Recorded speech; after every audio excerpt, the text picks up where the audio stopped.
आपण काही प्रश्न कालची सगळ्यात महत्त्वाची कालची घटना कल्याणची एका मराठी कुटुंबाला मारण्यात आलेला आहे आणि असं देखील सांगायला की तुम्ही मराठी या ठिकाणी राहायचे लायकीचे नाही. कालची जी घटना आहे कल्याणमधली ही फक्त दुर्दैवी नाही तर संतापजनक आहे. हे सगळे जे वाद निर्माण झालेले आहेत समाजात असतील जातींमध्ये असतील किंवा हे मराठी अमराठी वाद खास करून गेले 2 वर्षात भाजपचं आणि एकनाथ शिंदेंचं 2.5 वर्षाचं मागचं सरकार आणि आत्ताचं सरकार ह्या वादाला जास्ती कुठेतरी प्रोत्साहन देते का हे पाहणं गरजेचं आहे.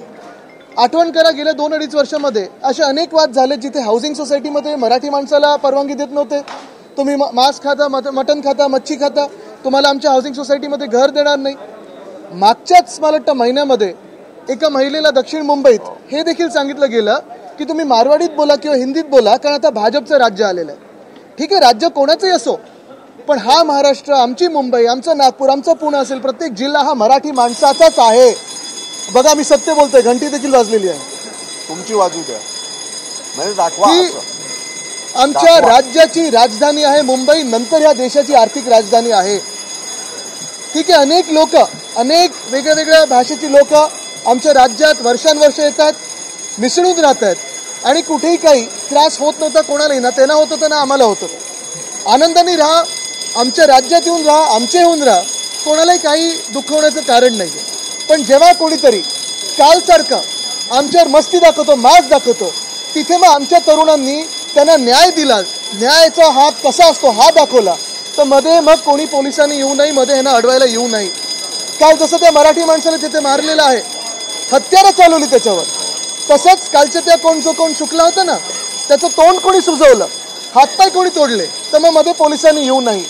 मी आज मुख्यमंत्री महोदयांना ही विनंती करणार आहे की मला वाटतं हे MTDC मधलं कोणीतरी आहे माणूस, व्यक्ती आहे जो मराठी माणसाला मास दाखवत होता, राग दाखवत होता काल, त्याला तातडीने एक तर बडतर्फ करावं आणि हे पार्सल जिथून आलंय त्याला डिपोर्ट करून जिथून पार्सल आलं तिथे पाठवावं. हे जे वाद आहेत हे आमच्या महाराष्ट्रात भाजपचं सरकार येण्यापूर्वी कधीही नव्हते. हा मास कधी नव्हता. अनेक भाषिक लोक इथे राहतात, आमच्या मुंबईमध्ये राहतात, महाराष्ट्रात राहतात, हे वाद कधी नव्हते. पण हे व्हेज नॉनव्हेज, आमच्या सोसायटीमध्ये मराठी माणसाला घर नाही, इथे नॉनव्हेजचं रेस्टॉरंट उघडू शकत नाही, कुठून सुरू झालं आहे? होय, आमच्या हिंदुत्वात, आमच्या प्रथा परंपरेत आम्ही मटण मांस मच्छी खातो ना, कोणी एवढं वर्ष काही अडवत नव्हतं. मग आत्ता व्हेजिटेरियन सोसायटी कशाला? आज आमची मागणी ही आहे की कालचा जो वाद झाला त्यालाच पकडून मुंबईमध्ये असेल किंवा आपल्या राज्यात कुठच्याही जिल्ह्यात असेल, कुठच्याही शहरात असेल, वेज सोसायटी जर कोणी करायला गेलं तर त्याची OC रद्द केली पाहिजे. मराठी माणसाला जर घर दिलं नाही त्याची OC रद्द झाली पाहिजे. त्या हाऊसिंग सोसायटीवर कारवाई झाली पाहिजे.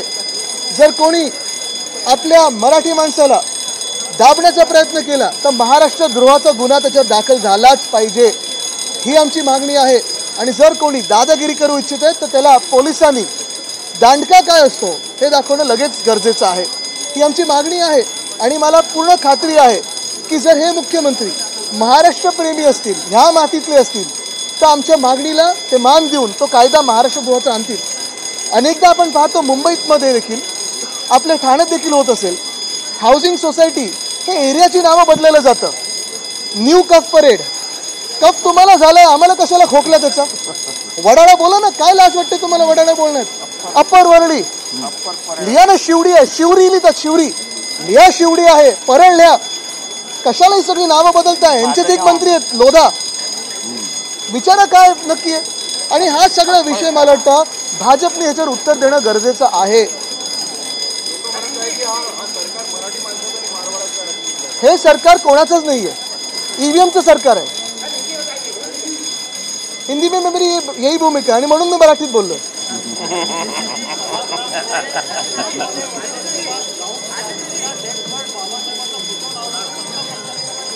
बघा, हेच आम्ही सांगतोय, भाजपला डॉक्टर बाबासाहेब आंबेडकरांबद्दल, महामानवाबद्दल, ज्यांनी संविधान दिलं, करोडो लोकांना न्याय दिला, अधिकार दिले, आवाज दिला, त्यांच्याबद्दल मनात राग आहे. महामानव डॉक्टर बाबासाहेब आंबेडकर राष्ट्रपुरुष आहेत ना, आम्ही विधान भवनात त्यांचा फोटो घेऊन जाऊ शकतो, आमच्या हृदयात पण आहेत. चुकीचं काय? स्थगन करण्याचं, तहकूब करण्याची गरज काय होती? एवढा राग कशासाठी त्यांच्या मनामध्ये?